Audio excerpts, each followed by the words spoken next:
The first I'm an book of the Orthodox Bible, Kingdoms, Orthodox chapter Original. 11. My grandfather was a priest for 40 years. My grandmother, a righteous woman before God, lived to that one hundo. It's because of them I know God. Even before salvation, I just knew He was there.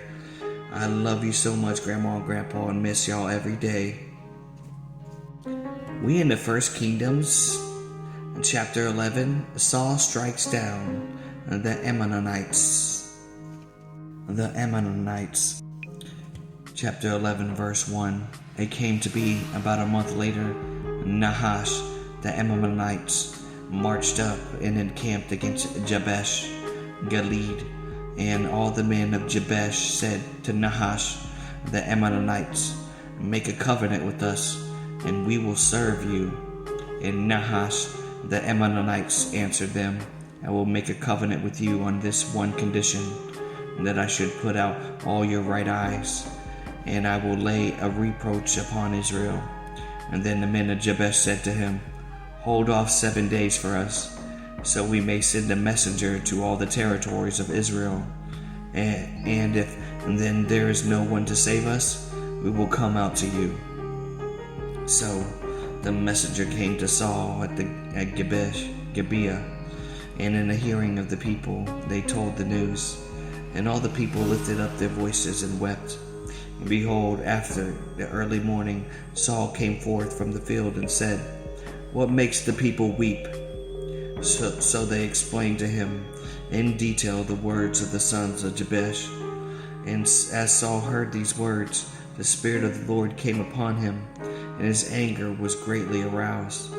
And then he took 2 oxen and cut them in pieces and sent them throughout the territories of Israel by the hands of the messenger, saying, whoever does not follow Saul and Samuel, so shall be done to his oxen. And the fear of the Lord fell on the people of Israel, and they cried out as one man. When Saul numbered them in Bezek on the high place, the men of Israel were 600,000, and the men of Judah 70,000. And they said to the messenger who came, and thus you shall say to the men of Jabesh, tomorrow by the time the sun is hot, you shall have deliverance. So the messenger came into the city and reported it to the men of Jabesh, and they were glad. And therefore the men of Jabesh said to Nahash, the Ammonites, until tomorrow we will come out to you, and you may do with us whatever seems good to you.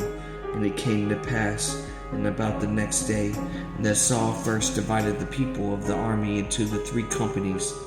And then in the morning watch they entered into the midst of the camp, and struck the sons of Ammon until the heat of the day. And those who survived scattered, so no 2 of them were left together. And then the people said to Samuel, who was saying Saul shall not reign over us? Bring the men so we may put them to death. But Saul said, no one shall be put to death today, for today the Lord has accomplished salvation in Israel. Then Samuel said to the people, let us go to Gilgal and restore the kingdom there. So all the people went to Gilgal, and there Samuel anointed Saul king before the Lord at Gilgal.